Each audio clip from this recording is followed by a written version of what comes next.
কে জানি তোমরা বলছিলা যে এইচএসসির আইসিটি অনেক কঠিন। তো আজকে তো ওদের এই আইসিটির চতুর্থ অধ্যায়, কোন অধ্যায়? অধ্যায়ের নাম কি? এইচটিএমএল। তো এই এইচটিএমএলটা তো পানি পানি বানাই দিচ্ছে। তুমি একটু খেয়াল করো ভাইয়া, তুমি কোনো কিছু দেখতে পারতেছো? এগুলা তুমি কি বোঝো?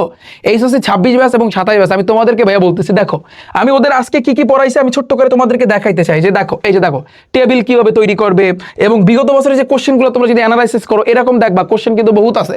এরকম কিন্তু কোশ্চেনগুলো কিন্তু এসে থাকে। এগুলো মানে কিভাবে খুব সহজে করতে পারবে। তারপর হচ্ছে কিন্তু এই যে দেখো কিভাবে ওদেরকে আমি করাইছি, জাস্ট আমি তোমাদেরকে একটু দেখাই। যে দেখো আমি আমার নাম দিয়ে দেখাইছি, নিচে কিন্তু দাগ ছিল, দাগ কাটা ছিল, তারপর পাওয়ারে ছিল, আবার নিচে ছিল।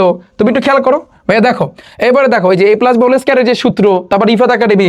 অর্থাৎ আজকে কিন্তু এই যে এইচটিএমএল এর অর্থাৎ আজকে কিন্তু এই এইচটিএমএল এর একটা মজার ক্লাস নিছি, যেটাকে আমি মেইনলি বলবো যে এইচটিএমএল এর মূল ক্লাস বা মেইন ক্লাস। আমার প্রাইভেট ব্যাচে প্রায় 1700-এর উপরে কিন্তু শিক্ষার্থী অলরেডি কিন্তু আমার আইসিটিতে কিন্তু ভর্তি হয়েছে, ইংরেজিতে, আইসিটি এবং ইংরেজিতে। প্রত্যেকটা শিক্ষার্থীকে আমি একটা কথা বলছি যে এইচটিএমএল, এই আইসিটির ইন্টারমিডিয়েটের এই এইচটিএমএল অর্থাৎ চতুর্থ অধ্যায় দিয়া যদি তোমার কপাল ভালো থাকে 2টা সৃজনশীলও তুমি কিন্তু কমন পাইতে পারো।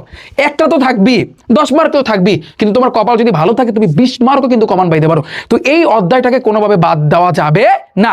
এইচটিএমএল এর চ্যাপ্টারটা এতটা মজার ভাই, বিশ্বাস করো আজকে যারা ক্লাসটা বুঝতে পারছে বা ধরতে পারছে, আমি বলছি ওদেরকে তোমরা যদি আজকে ক্লাসটা কইরা বুঝতে পারো তাহলে আমি বলবো তুমি এইচটিএমএল থেকে পারফেক্টলি অ্যান্সার দিয়ে আসতে পারবা, এবং সেটাই কিন্তু হলো। এবং আজকে কিন্তু মেইন ক্লাস ছিল, এরপর কিন্তু আমরা সামনে আরো ঢুকবো, ভিতরে কিন্তু আমরা প্রবেশ করবো, অর্থাৎ বিগত বছরের যত কোশ্চেন আছে আমরা কিন্তু অ্যানালাইসিস করবো। আর যদি আমি 2 থেকে 3টা ক্লাস নিই এনা ভাইয়া চতুর্থ অধ্যায় পুরোটাই পানি পানি হয়ে যাবে।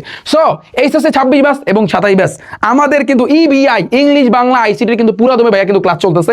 বাংলা দ্বিতীয় পত্র শুভ স্যার কিন্তু প্রায় কিন্তু শেষ করে দিছে। আইসিটির তৃতীয় অধ্যায়ের পর চতুর্থ অধ্যায় কিন্তু ভাইয়া ক্লাস কিন্তু চলতেছে। তো তোমরা কিন্তু এখনো তোমাদের জন্য ভাইয়া কিন্তু ডিসকাউন্ট কিন্তু আছে। তোমরা যদি ভর্তি হতে চাও ডিরেক্টলি আমাদের যে ওয়েবসাইট রিফাত একাডেমি, অর্থাৎ তুমি জাস্ট গুগলে আসবা, গুগলে গিয়ে সার্চ দিবা রিফাত একাডেমি বা rifatacademy.com, সার্চ দিলে দেখো ফার্স্টের দিকে কিন্তু আমাদের এই ওয়েবসাইটটা কিন্তু চলে আসলো। এখানে দেখো ভাইয়া এখানে কি আছে, একটু নিচের দিকে যাবা, নিচের দিকে গেলে দেখো এইচএসসি 26 এবং 27, জাস্ট এটার উপর একটা ক্লিক করবা।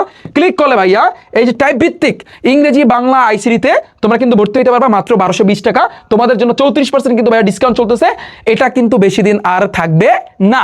এবং আমাদের কোর্স কিনতে কোনো সমস্যা হইলে ভাইয়া এখানে তুমি একটু খেয়াল করো, ওয়েবসাইটে আসবা, কোনো সমস্যা হলে ওয়েবসাইট আসবা। আসার পরে তুমি জাস্ট এখানে এই যে দেখো নিচে কর্নার একটা অপশন দেখতে পারবা, কল করুন বা মেসেজ দিন। তুমি যদি মেসেজে চাপ দাও, তুমি এই যে আমাদের ফেসবুক অ্যাপ আছে এইখানে, মানে হচ্ছে আমাদেরকে মেসেজ দিতে পারবা ফেসবুক পেজে। জাস্ট ফেসবুক অ্যাপে একটা চাপ দিবা, চাপ দিলে বা তোমার মেসেঞ্জার থাকলে এখানে তোমরা আমাদের একটা মেসেজ দিবা। এটা হচ্ছে রিফাত একাডেমির হেল্পলাইন।